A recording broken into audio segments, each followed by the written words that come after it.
As the nights draw in and the days turn a little gloomy, the winter months can often have an impact on our mental and physical health. With that in mind, a trip to sunnier climates might be exactly what you need to give your well-being a boost.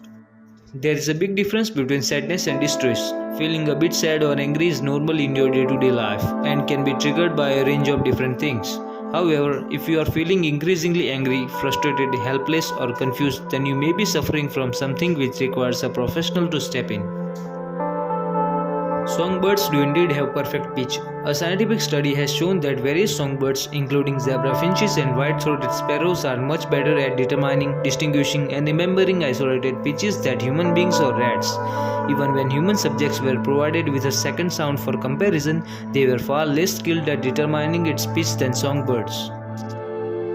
Early experiences with music play a role in human beings. Most babies have perfect pitch, and this is usually preserved if they are given music lessons at an early age. Speaking a tonal language such as Mandarin, where words can have different meanings depending on tone and pitch, also help to develop perfect pitch.